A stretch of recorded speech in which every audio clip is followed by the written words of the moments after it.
Assalamualaikum warahmatullahi wabarakatuh. Bertemu lagi dengan gue Irazian. Barusan ayamnya kaget guys. Jadi alhamdulillah ya, pagi ini hari Minggu, kebetulan gue lagi nyantai-nyantai di rumah, nggak ada kerjaan. Biasanya kalau sehari-hari itu suka kerja guys, jadi kerja bikin baju, bikin pokoknya kompleksian lah.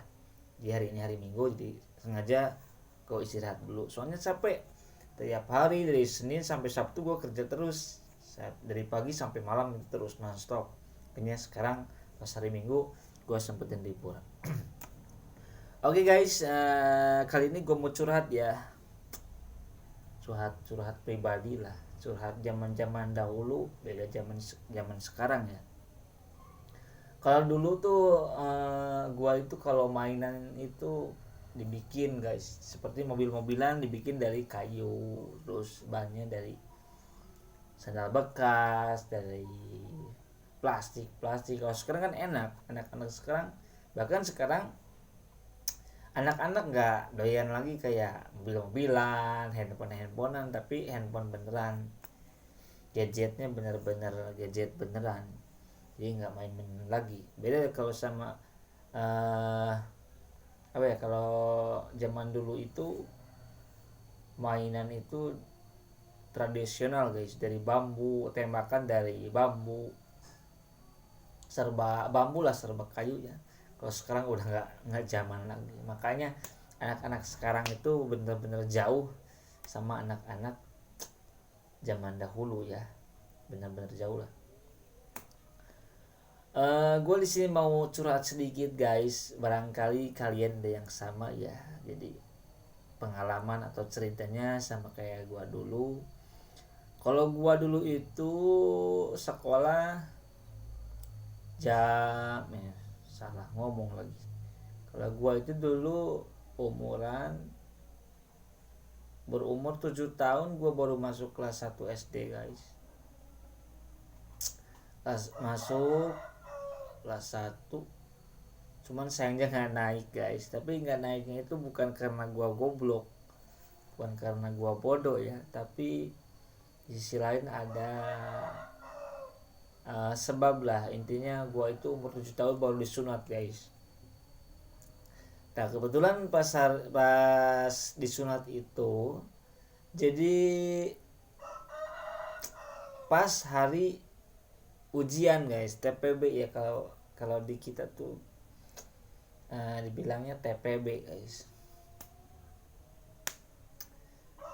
Terus akhirnya gurunya itu nggak ngasih gua ujian guys, nggak ngasih intinya nggak diikut sertakan ujian. Makanya karena nggak diikut sertakan ujian, gua termasuk orang yang nggak naik kelas guys. Jadi gue itu bukan bodoh amat, tapi memang nggak ikut ujian, makanya gue itu nggak naik kelas.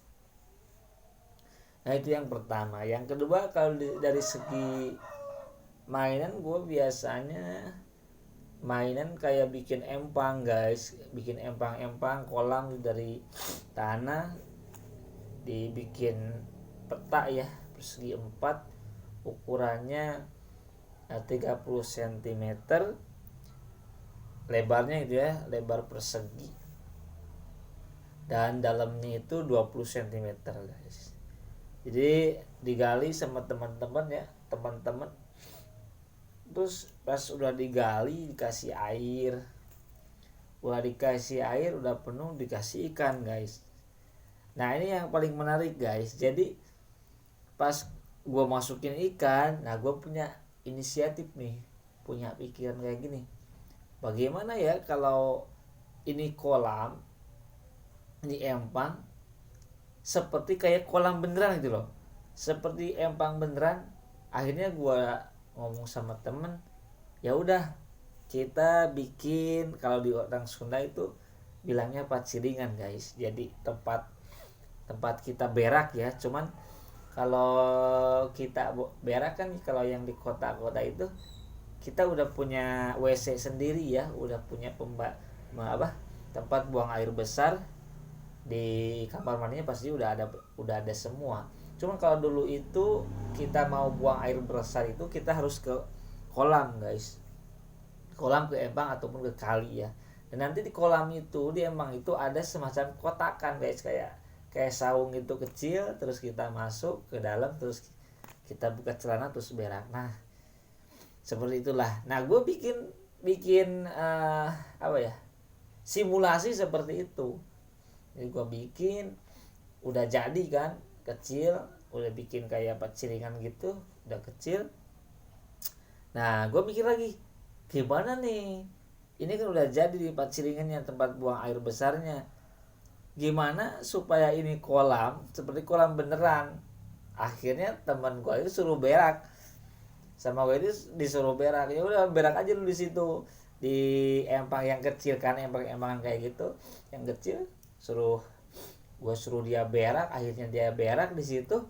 Akhirnya kan yang kolamnya kecil itu sama tainya banyakkan tai. Akhirnya pokoknya kotak kecil, empang kecil dikasih tai lah. Pokoknya ketutupan isi ikannya sama air itu banyakkan tai guys. Ya udah kayak gitu, gue mikirnya kayak gini, ya udah paling besok mungkin tainya udah habis sama ikan dimakan kan. Nah, udah kayak gitu, udahlah kita balik aja ke rumah masing-masing. Jadi gue sama teman-teman balik ke rumah masing-masing. Besoknya dicari lagi ke situ, ke tempatnya. Pas dibuka ikannya udah pada mati semua dan tainya masih utuh. Akhirnya gue sama teman-teman itu ketawa guys. Jadi pokoknya gokil lah kalau masa anak-anak zaman dulu, zaman gua itu benar-benar gokil dan lucu ya. Seperti apa ya, renang di empang orang lain, sampai di apa ya, dikejar-kejar bawa golok yang punyanya. Jadi gua lari sama teman-teman gak pakai celana, gak pakai baju. Akhirnya udahlah ya, ibaratnya buronan guys, di buronan renang di empang orang lain. Pokoknya banyak banget lah keseruan kalau zaman gua dulu itu. Beda sama zaman sekarang. Kalau zaman sekarang itu anak-anaknya lebih ke gadget guys, mainnya HP terus HP. Jadi pokoknya nggak ngerasain bagaimana serunya zaman dulu. Dari segi madaratnya juga kalau dulu itu lebih apa ya, lebih madaratnya itu sedikit guys. Kalau sekarang kan bener-bener madaratnya bukan madarat makruh lagi, tapi jenisnya haram guys. Kenapa? Karena HP itu kalau zaman sekarang itu ya, era sekarang, video-video yang memang gak pantas ditonton, video-video yang merusak moral agama, bangsa dan negara itu, seperti video-video porno itu kita nggak diketik aja guys, jadi udah pada muncul. Itu bahayanya kalau kita punya anak-anak dikasih HP, dikasih kuota, itu bahaya. Makanya sekarang gue sering lihat anak-anak kayak nongkrong di pos ronda, nongkrong di jalanan, dia semua punya HP guys, nonton sendiri, nggak tahu dia lihat apaan ya. Yang pasti kalau menurut gue pribadi, buat kalian yang punya anak-anak, sebisa mungkin kalian jangan dikasih HP ya. Kalaupun dia mau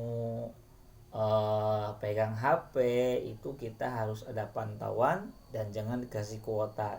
Dan isinya pun jangan banyak game.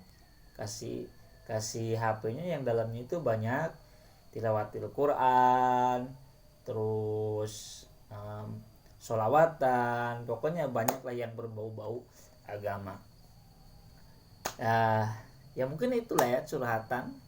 Kalau sebenarnya kalau mau dibilang semuanya itu nggak bakalan kelar sampai sore guys. Pokoknya banyak banget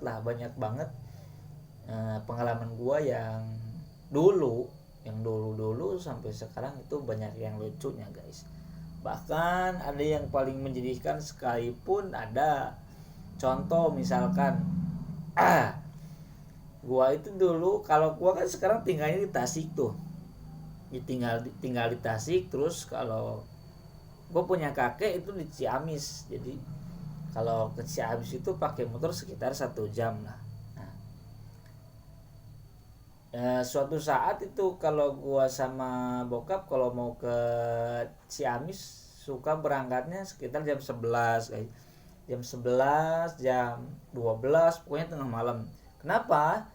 Mungkin ada yang nanya ya, kok kenapa berangkat itu kalau kita bepergian nggak pagi-pagi, nggak siang, nggak sore gitu loh, harus tengah malam. Nah ini mungkin apa ya, jawabannya cuma satu. Jadi kita itu menghindar polisi, guys, karena kebetulan kan dulu itu motor bokap gua itu motornya nggak diisi pajak ya, tapi motor kumplit kayak STNK ada, BPKB ada, cuman masalahnya nggak dipajakin. Terus sekarang kan jangankan zaman dulu, zaman sekarang aja banyak motor yang nggak dipajakin. Kenapa ya?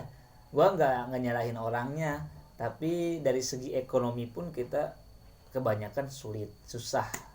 Meskipun itu 1 tahun sekali ya, karena susah banget ya dari segi ekonomi. Nah pas perjalanan gua mau ke Ciamis itu udah sampai Karangresik ya, dari daerah Tasik, Cicantel menuju Ciamis. Nah pas sampai Karangresik itu, kalau kalian yang orang Tasik Ciamis mungkin tahu Karangresik ya, kalau yang nggak tahu pokoknya ya Karangresik lah. Jadi dari Karangresik itu ke tempat gua ke rumah itu sekitar 1 jaman lagi, guys. Jadi masih jauh banget. Nah pas perjalanan sekitar jam 11 ya, tiba-tiba motor bokap gua itu, guys, langsung mati ya. Bukan langsung mati, langsung jalannya kayak kita naik kuda, goyang-goyang. Pas gua lihat, oh akhirnya kempes. Gua bilang kan, beh ini motornya kempes beh, ayo coba kita turun dulu. Nah pas udah turun, akhirnya ditengok, ya bener kempes, bannya bocor kena paku. Nah udah kayak gitu bingung kan, jam 11, jam setengah 12 itu susah banget kendaraan. Kalau zaman dulu itu susah banget, bis nggak ada, ojek nggak ada, apalagi ojek online ya, Grab nggak ada zaman dulu. Nah udah kayak gitu akhirnya bokap gue inisiatif kan, ya udah kita jalan aja kan. Ya udah gue nurut aja jalan. Nah di sini ada tiba-tiba yang bikin gue sedih sampai sekarang. Jadi bokap gue itu dia naik motor keadaan ban kempes ya, bannya kempes, tapi dia naik maju jalan.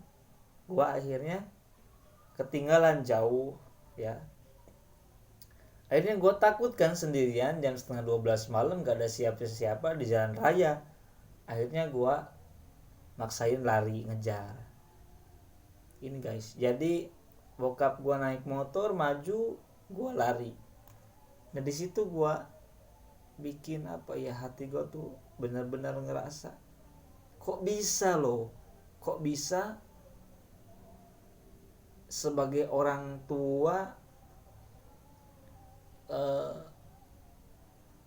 naik motor berjalan ninggalin anaknya sambil lari, guys, ngejar dia yang naik motor, gue jalan kaki sambil lari.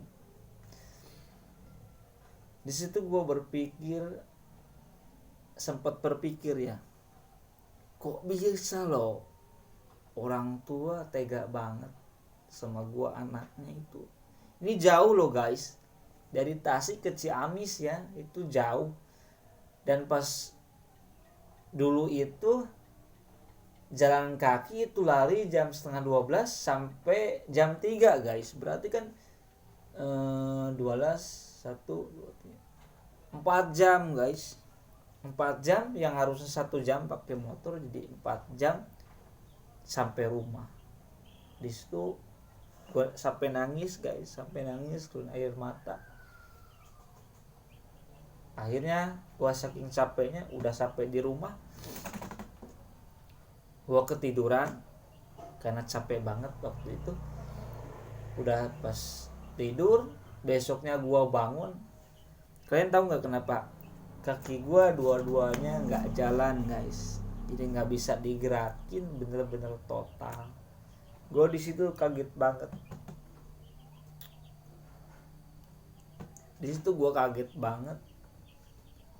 apa mungkin gua bakal lumpuh, apa gua bakal apa, pokoknya pikirannya udah semrawut lah mikirin.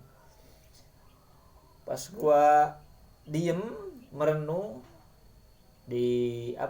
dibiarin beberapa menit, gua pijit dulu, pijit dua-duanya dari paha sampai betis.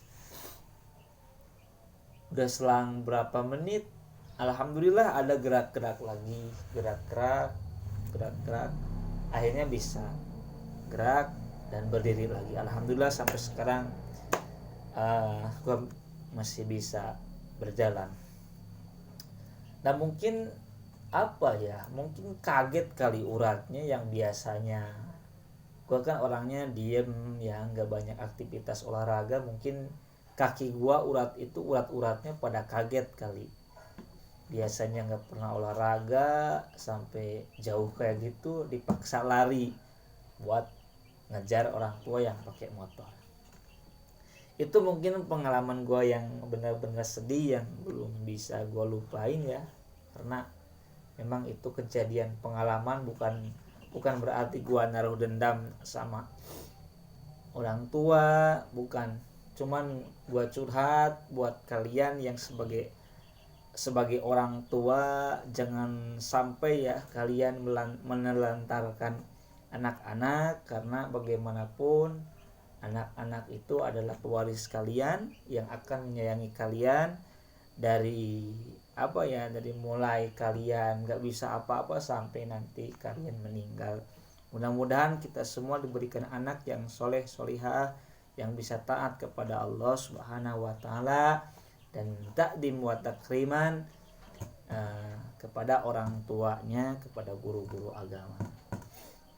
Nah mungkin itu ya guys, curhatan dari gua hari ini. Mudah-mudahan bisa menjadikan motivasi, inspirasi agar kita bisa membangun rasa ya, karena apapun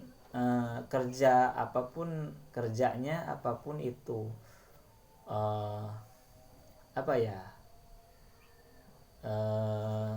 apapun dia pangkatnya, kita harus bisa mendatangkan suatu rasa di dalam hati untuk bisa menyayangi keluarga kita, khususnya umumnya kepada orang lain, tetangga dan teman-teman kita semuanya. Oke guys, jangan lupa like, comment, share, and subscribe sebanyak-banyaknya untuk kemajuan channel ini.